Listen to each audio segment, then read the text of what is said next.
Okay, so in this section then, we're going to be looking at how we make the Drawbot. Now the Drawbot is a slightly more advanced version than the Doodlebot. If we remember the Doodlebot, it's fairly straightforward. We've got a simple circuit attached to the top of a cup with the pen as feet.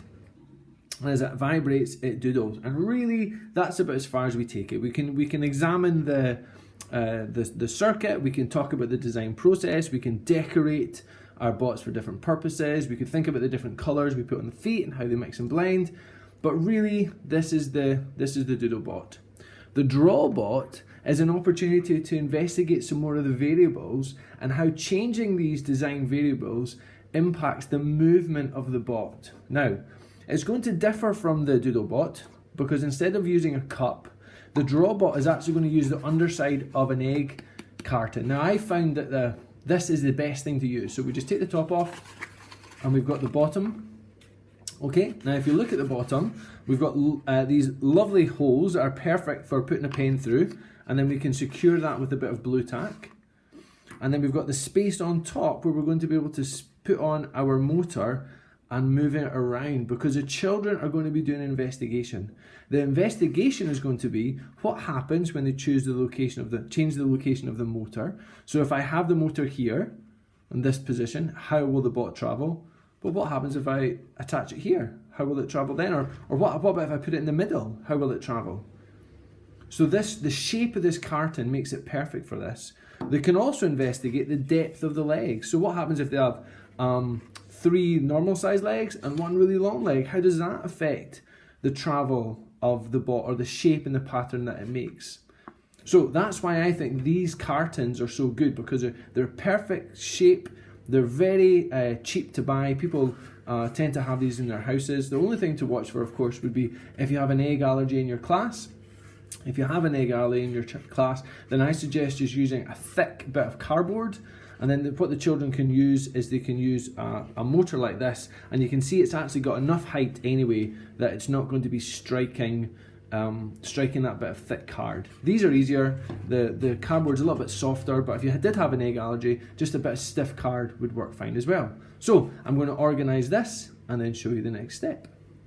Okay, so let's look at how we actually go about constructing our bot. The first thing we're going to look at is the different way that I've put the simple circuit together versus the Doodlebot. If you remember on the Doodlebot, the battery pack was on the side and then it was balanced with the motor on top.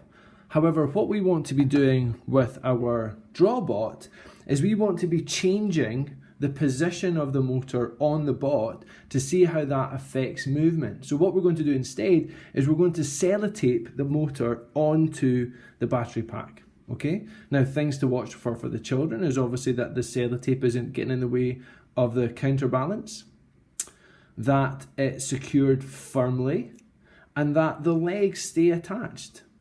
Now this might actually be a little bit frustrating for the children, it's a bit tricky, but do you know what? That's okay, because part of being a scientist is dealing with our failure, failing forward, I like to call it. We think about the resilience that scientists need as they experiment and try and get the results and think about what the results means and try again, and that idea of failing forward, learning from your mistakes, developing resilience. So even that this process might be a bit finicky for them, it's a great learning experience, and that's something that we can just call to attention in the class. So we can say to the children, right, what are some of the attributes of scientists? So we know if we work scientifically, it means that we have a hypothesis and we do a fair test.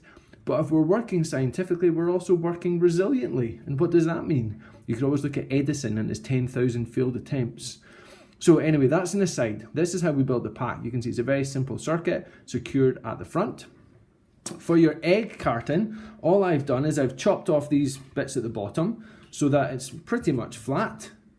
I've poked the pen through the little holes, one in each corner. And then I don't have blue tack. An easy thing to do is just to hold it in with blue tack. But as I don't have blue tack, to make it a strong design, what I've done, you can see I've made the triangles. I've sellotaped the 2 tops together to make them firm, and then I've sellotaped across the top, and that just means that it's a nice strong shape for trying out our designs. And you can see it gives me lots of opportunities of where I can place this. So I can place it in the middle this way. I can place it in the center with a bit of fiddling.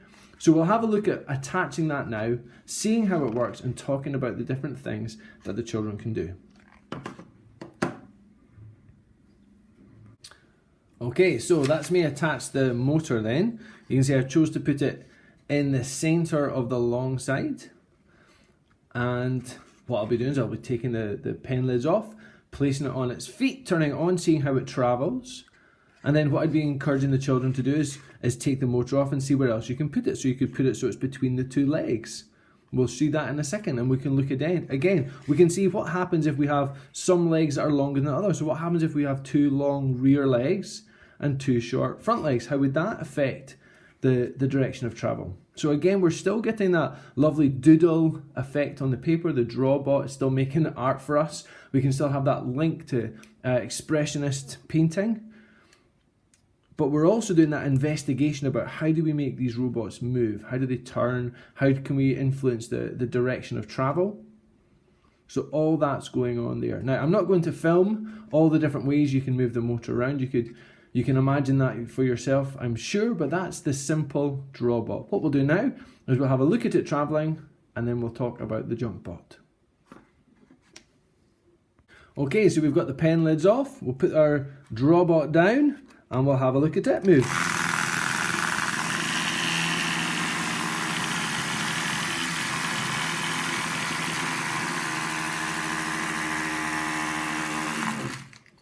So what would be very interesting to point out to the children straight away is this is obviously going in a circle.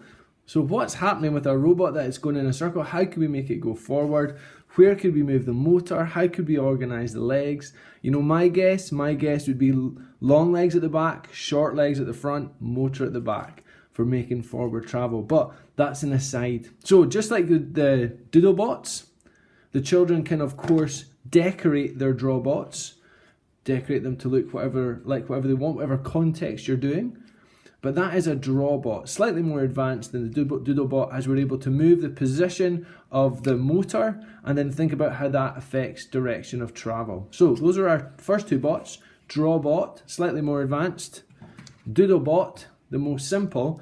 Now the last one is a JunkBot, and really what we can think about as a JunkBot is exactly the same as a Drawbot, but it doesn't have legs. So it's not about making the art, it's not about doodling or drawing in any way, but a JunkBot is exclusively about direction of travel.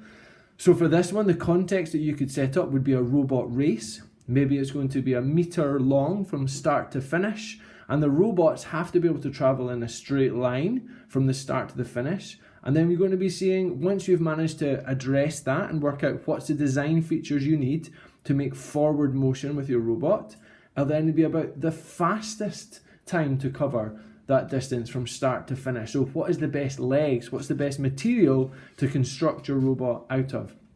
There's obviously lots of maths that you can do there. You can maybe calculate the speed, looking at speed, distance, time. You can do a lot of information handling and presenting and analysing so that you can say, this is the best design feature for our robot. We know that because as you can see from our data, this was the fastest time. So that's the difference with a JunkBot. I'm not going to make a JunkBot because it's basically the same as a Drawbot, but like I say, instead of using pens for legs, you might use straws, or you might use different rolls or bits of paper or plastic bottles, whatever the children think will make the JunkBot travel quickly. So there we go. We've got the Drawbot, the Doodlebot, and the JunkBot.